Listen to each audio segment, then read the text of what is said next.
The grand mansion stood tall at the edge of the city, shining with lights that could be seen from far away. The tall iron gates were open, the pathway decorated with colorful ribbons and glowing lanterns. Inside the main hall, balloons floated. Against the ceiling, golden streamers hung across the walls, and a large table was filled with cakes, pastries, and gifts. It looked like a perfect place for a birthday celebration. In the center of the hall sat a little girl named Emily.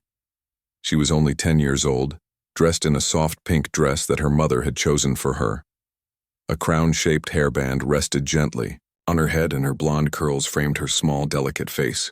But unlike most children, Emily did not run around or jump in excitement.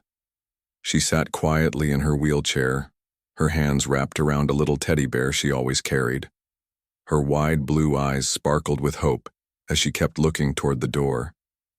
Every few minutes she asked in her soft voice, "Do you think they will come soon?" Her mother bent down, kissed her forehead, and whispered, "Of course, sweetheart. They will come. Just wait a little longer."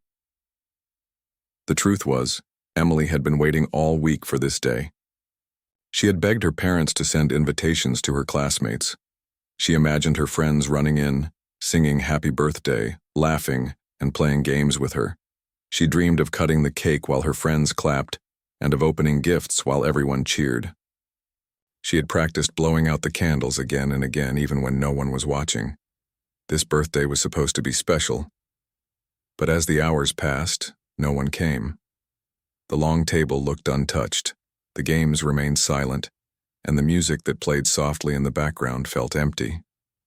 Emily's smile began to fade. She kept staring at the door, her heart sinking every time it stayed closed. She told herself, maybe they are just late. Maybe they are on the way. But deep inside, a small voice whispered something painful. Maybe they don't want to come. Her father, Mr. Anderson, the CEO of a large company, stood quietly in the corner. He was a man who carried himself with pride and power. In the office, people obeyed his every command. He could make a single phone call and move millions of dollars. But tonight, standing there in his own house, he felt helpless. He watched his little girl's smile slowly break apart, and his strong heart trembled. Emily whispered to her mother, "Maybe they don't like me because I can't walk. Maybe they think I'm different." Her voice cracked with pain. Her mother's eyes filled with tears. She held Emily's hand tightly, saying, "No, sweetheart, you are perfect just the way you are. If they don't see it, then it's their loss." But her words, no matter how soft and kind, could not remove the sadness from Emily's eyes. The servants who worked in the house also stood quietly. They had decorated the hall with so much love, expecting laughter and noise. But now the grand room felt like a cold, empty palace. The giant cake, with "Happy Birthday, Emily" written in shining letters, sat untouched. The clock kept ticking. Minutes turned into hours. The balloons that had once floated happily now seemed to hang lower, almost as if they too were tired of waiting. Emily looked down at her teddy bear and hugged it tightly. A single tear slipped from her eye and fell on its soft fur. She didn't cry loudly. She didn't scream. She just sat there in silence, feeling the heavy weight of loneliness on her small heart. And so, the mansion that was meant to be filled with joy and celebration was instead filled with silence and waiting. No one came. No one knocked. No one remembered her. At least, not yet. The night was growing darker, and the candles on Emily's cake stood tall, waiting to be lit. But the chairs around the table were still empty. The colorful balloons swung lightly as if mocking the silence in the room. The sound of music that once played softly in the background was now turned off. It felt like the house itself had grown quiet, ashamed of the loneliness inside. Emily's small face looked pale under the glow of the chandelier. She kept her eyes fixed on the front door, but her hope was fading. Her mother tried to distract her by bringing her a slice of chocolate cake, but Emily shook her head. She didn't want cake. She wanted company. She wanted friends. Her voice trembled as she whispered, "Why didn't they come, Mama? I thought they liked me." Her mother's heart shattered at those words. She hugged her tightly, stroking her hair, and said, "Sweetheart, sometimes people don't understand. Sometimes they don't see the goodness in others. But Emily only pressed her face against her mother's shoulder, fighting back tears. Across the room, her father, Mr. Anderson, stood like a stone. He was the CEO of one of the largest companies in the city. People rushed to meet him in boardrooms. Leaders respected him, and business partners feared him. His phone never stopped ringing. But tonight, none of his power mattered. He had spent millions on making the party beautiful, but he could not buy his daughter's happiness. He clenched his fists, his jaw tightening. Inside, he was filled with anger, not at his daughter, but at the world.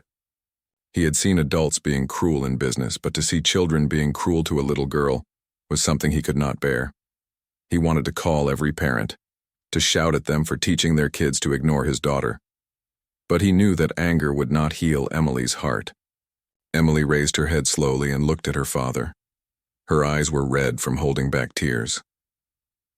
"Papa," she asked softly, "is it because I'm in a wheelchair? Is that why they don't want to play with me?" Her father's lips parted, but no words came out. The strongest man in the city suddenly felt weak. He knelt beside her, holding her tiny hand in his big one, and said with a heavy voice, "No, my angel. That's not the reason. They don't know how special you are. They don't see what I see when I look at you." But Emily lowered her eyes. In her young heart, the wound was already deep. The silence of the room spoke louder than any comforting words. Her father, Mr. Anderson, stood with his hands clasped tightly behind his back.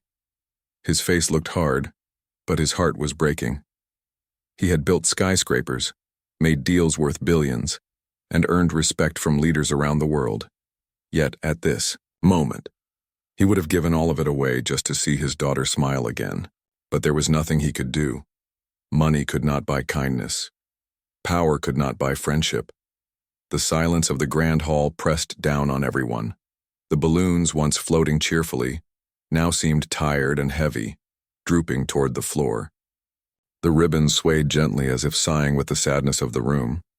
Emily blinked slowly, and a single tear escaped from the corner of her eye. It rolled down her soft cheek and landed on her teddy bear. She quickly wiped it with her small hand as if trying to hide her sadness from her parents. She didn't want them to worry, but inside, her heart was aching. Her mother knelt beside her and whispered, "We can still sing for you, darling, just us three, isn't that enough?" But Emily shook her head. Her voice came out like a fragile thread. "I just wanted to be like other kids. I just wanted to have friends." Those words stabbed her father's soul. He turned away, walking toward the window so Emily would not see his tears. He looked up at the sky, the stars shining far above, and prayed silently, "Please, just give her someone. One person. Just one friend who will see her for who she is." The night stretched on. The lights of the mansion sparkled brightly, but the atmosphere inside was dim and heavy. Emily leaned her head against the back of her wheelchair, her eyelids heavy with exhaustion. She whispered softly to her teddy bear, as if it was the only one listening, "Happy birthday, Emily." Her parents stood nearby, their hearts aching, but they stayed silent. They knew words were not enough anymore. The room felt empty. The celebration felt broken, and Emily's heart felt lonelier than ever. But life has a strange way of answering prayers. Just when hope seemed gone, fate was preparing to open a new door. Something small, something unexpected was about to happen. Something that would change Emily's night forever. The night was quiet, and the silence in the mansion felt heavier than before. Emily sat still in her wheelchair, her little crown sliding slightly to the side. Her parents stood nearby, trying their best to comfort her, but nothing could fill the emptiness of her heart. The grand decorations, the shining cake, the colorful balloons, all of it seemed useless without laughter, without friends. Her father looked at the door once more, hoping, just hoping, that maybe someone would arrive late. But the door remained, still, closed and silent. He sighed deeply, knowing this night might end with more tears than smiles. And then, softly, unexpectedly, there was a sound. Knock, knock. It was gentle, almost hesitant, but loud enough to be heard in the quiet. "Hall." Everyone froze. Emily's eyes widened, her heart beating faster. She turned her head toward the door, her small voice breaking the silence. "Mama. Papa." Someone knocked. Her mother quickly glanced at her husband, who looked just as surprised. Slowly he walked to the door, each step echoing in the silence. For a moment he wondered if it was just a servant returning or perhaps a delivery mistake, but deep inside a tiny flame of hope flickered. When he opened the door he saw a boy standing there. He was no older than 11. His skin was dark, his clothes were simple and a little worn, and his shoes looked like they had walked many miles. His hair was slightly messy and his eyes carried both nervousness and courage. The boy held nothing but a small folded paper in his hand. He looked up at the tall man in front of him and said softly, "Excuse me, is this Emily's birthday?" Mr. Anderson blinked, speechless for a moment. Then he nodded slowly. "Yes, it is." The boy swallowed, then asked in a gentle voice, "Can I come in?" For a second, the powerful CEO could not speak. His throat tightened. Here was a child, unknown to him, standing at his door when no one else came. He stepped aside quietly and said, "Yes, you may." The boy walked in shyly, his eyes wandering over the grand decorations. He looked almost out of place in the Golden Hall, but he walked with quiet dignity. Emily's eyes lit up the moment she saw him. Her lips trembled as she whispered, You came?" The boy smiled, small but warm, and nodded. "I heard it was your birthday. I thought, maybe you'd like a friend tonight." Her mother covered her mouth, her eyes filling with tears. Her father, who had spent the whole evening feeling helpless, felt his chest tighten with a strange mix of relief and gratitude. The boy stepped forward and held out the small folded paper he carried. "I didn't have money to buy a gift," he admitted, his voice honest and soft. "But I made this for you." Emily reached out with shaking hands and took it. She unfolded it carefully, and inside was a paper flower, folded neatly with care.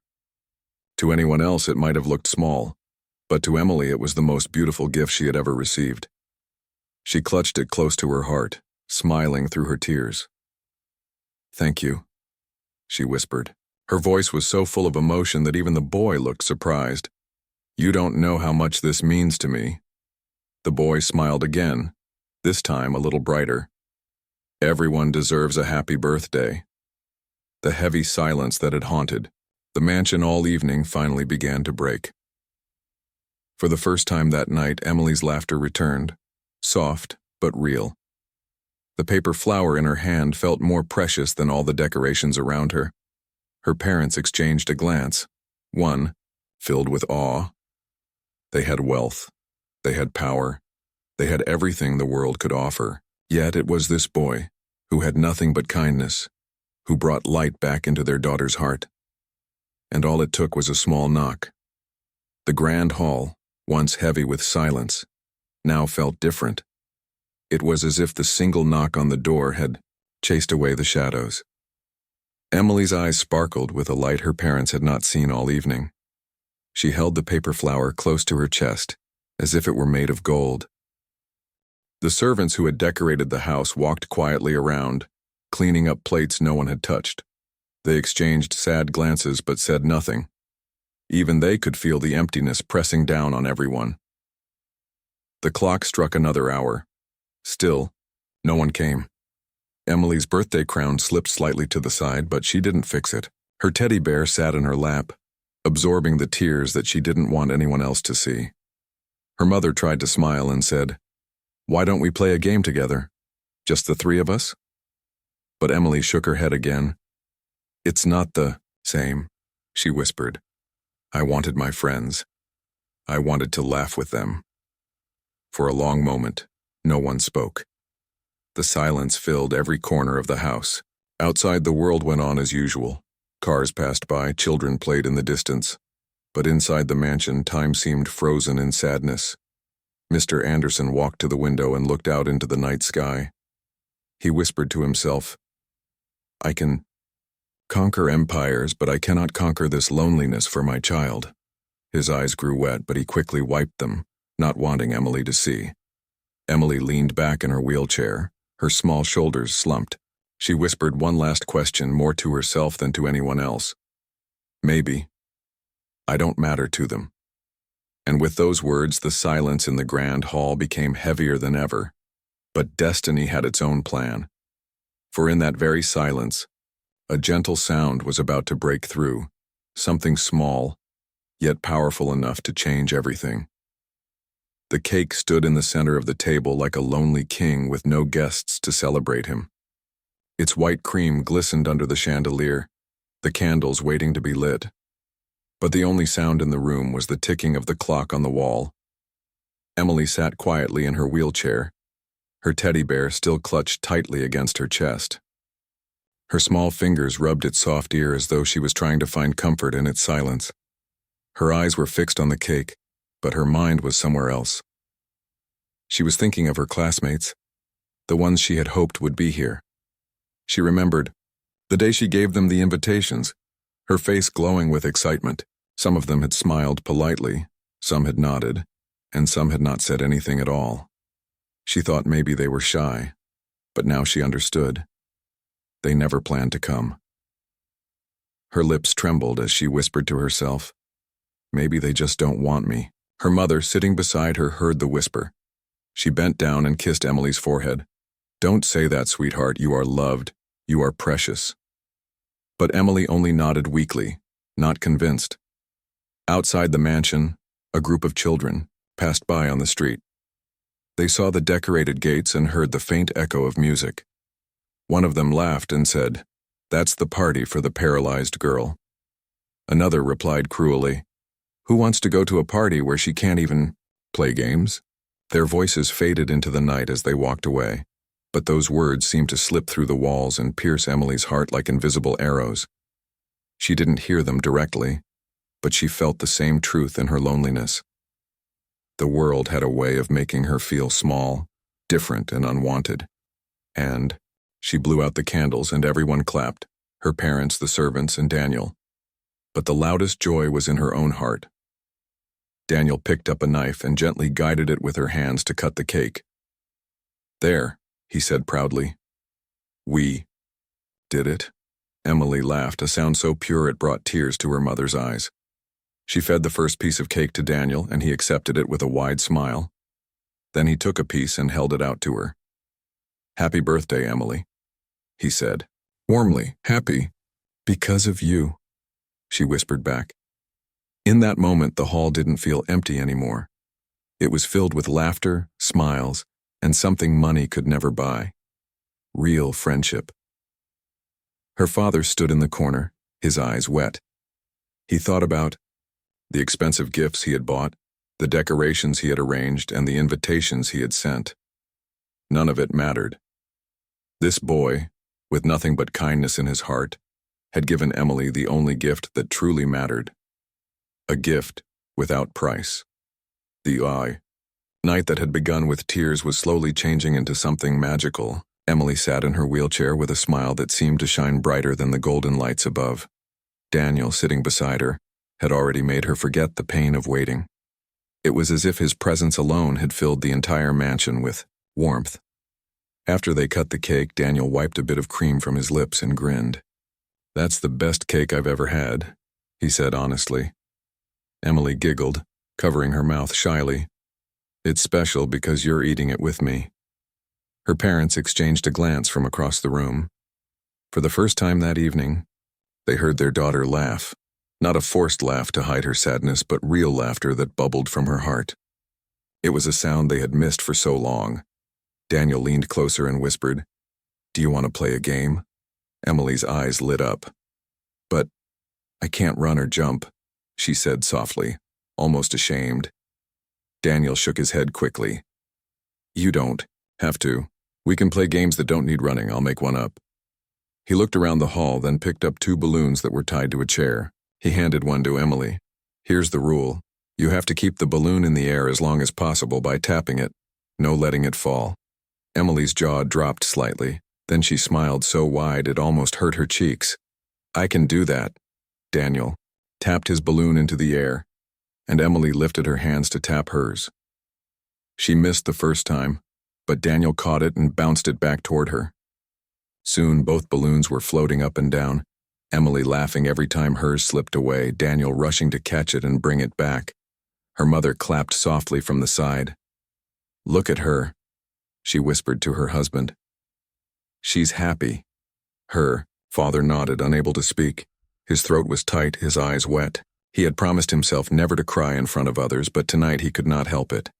As the balloons floated around, Daniel started making silly faces and pretending to lose on purpose. Emily laughed so hard her stomach hurt. Her laugh echoed through the large hall, filling it with joy that even the grand chandeliers could not outshine. When the balloon game ended, Daniel sat down beside her again. He pulled a small notebook from his pocket. Its cover was old and torn. "Sometimes I write stories," he said shyly. "Do you want to hear one?" Emily's eyes sparkled. "Yes, please." Daniel opened the notebook and began reading a short story he had written about a brave girl who lived in a castle and defeated sadness with her courage. As he read, his voice grew animated, and Emily listened with wide eyes. At the end of the story, she clapped her hands together. "That's me," she said with pride. "I'm the brave girl." Daniel grinned. "Exactly. You're braver than anyone I know." Emily's heart swelled at those words. For the first time, someone saw her not as the girl in the wheelchair, but as someone strong and special. Her father stepped forward then, resting a gentle hand on Daniel's shoulder. He said in a low, emotional voice, "Young man, you've given my daughter something I could not buy with all my wealth. You gave her laughter." Daniel looked up at the powerful CEO, a little nervous, but replied simply, "She gave me something too. A friend." Emily smiled, her cheeks glowing. She looked at both of them and whispered, "This is the best birthday I've ever had." And truly it was. For the hall that had once been filled with silence now rang with laughter, friendship, and the kind of joy no money could ever bring. Laughter had returned, and with it, hope. The night had taken a turn no one expected. What began with loneliness and disappointment had transformed into warmth and laughter. Emily sat in her wheelchair, still holding the folded paper flower Daniel had given her. She stared at it with the same love others might give to diamonds or gold. For her, this was priceless. Her parents stood nearby, silently watching the two children. Every smile Emily gave, every laugh that escaped her lips was like music to their hearts. They realized something deep that night. Love and kindness mattered more than wealth and status. As the evening grew late, Daniel stood up slowly. "I should probably go," he said quietly. Emily's smile faded. Her hands tightened around the paper flower. "Do you really have to?" Daniel nodded, his eyes gentle. "It's late and my mom will worry, but I'll come back if you want me to." Emily's eyes widened and her heart skipped. "You promise?" Daniel smiled softly. "I promise."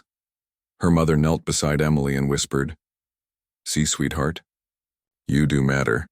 Sometimes it only takes one person to show us." Emily nodded, tears forming in her eyes, not of sadness this time, but of joy.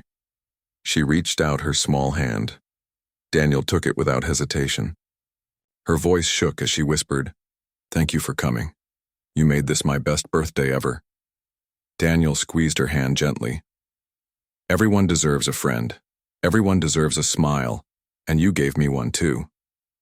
The boy stood shyly in the middle of the room, glancing around. He knew this was a mansion of wealth and power, and he looked so small in it. But Emily didn't see his worn clothes or his old shoes. She only saw kindness in his eyes, the kindness she had been waiting for all night. Her voice trembled with joy as she said, "You are my first guest."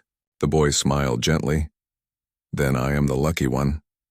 Her mother wiped her tears quickly, pretending she was only fixing Emily's crown. Her father stood silently, his chest swelling with emotions he couldn't describe. He had invited the richest, families in the city, but none of them came. Yet this boy, who had nothing to offer but his heart, had given Emily the greatest gift, his presence. The boy walked closer and asked softly, "Do you want me to sit with you?" Emily nodded eagerly, her hands gripping the paper flower tighter. "Please." He pulled a chair beside her wheelchair and sat down. For a moment, they just looked at each other. Emily felt nervous. She hadn't had a real friend in a long time, but the boy's calm presence made her feel safe. Trying to be brave, she asked, "What's your name?" "Daniel," he replied. "What's yours?" "Emily," she said, her cheeks turning pink as she smiled. "Thank you for coming, Daniel. Everyone else didn't want to." Daniel shook his head gently. "That doesn't matter. I'm here, and I'm glad I came." Her heart warmed. It was such a simple sentence, but to Emily it meant everything. Her father cleared his throat and said kindly, "Would you both like to cut the cake now?" Emily's face lit up. For hours she had stared at the untouched cake, too heartbroken to celebrate. But now, with Daniel beside her, she felt ready. "Yes, Papa," she said softly.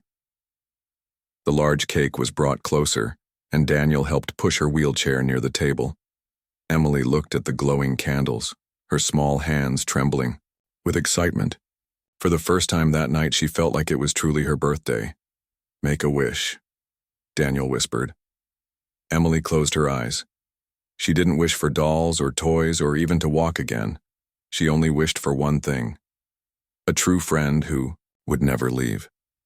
When she opened her eyes, Daniel was still there, smiling at her.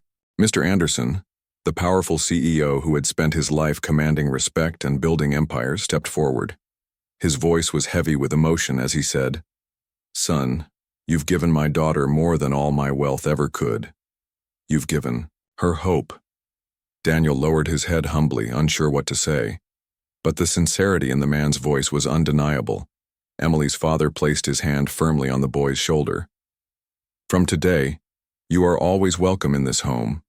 You are not just her guest, you are her friend, and that makes you family." Tears welled in Emily's eyes as she looked from her father to Daniel. For the first time, she didn't feel like the lonely girl in a wheelchair. She felt seen, valued, loved. The servants in the hall, who had worked silently all night, smiled warmly. They too felt the change. The mansion, once filled with an empty silence, now carried the sound of something greater: friendship. Daniel walked toward the door slowly, but before leaving, he turned back one last time. Emily was still watching him with shining eyes, clutching the paper flower to her chest. He gave her a small wave and whispered, "Happy birthday, Emily," she whispered back, her voice strong with emotion. "Happy because of you." The door closed gently behind him, but the warmth he left behind stayed. Emily looked at her parents and whispered, "I don't need 100 friends. One true friend is enough." Her father knelt beside her, pulling her into his arms, his voice breaking. "And you have one now." The night ended, not with the laughter of a crowd, but with something far more powerful: the beginning of a bond that would last forever. From that day on, Emily and Daniel's friendship grew stronger. They played, they laughed, they shared stories. The CEO's daughter, once forgotten and lonely, now had someone who saw her heart. And Daniel, a boy with nothing but kindness, gained a friend who saw his worth. The world outside might have judged, ignored, or walked away. But inside that mansion, one small knock had changed everything. Because sometimes all it takes is one person to ask with courage and kindness, "Can I?"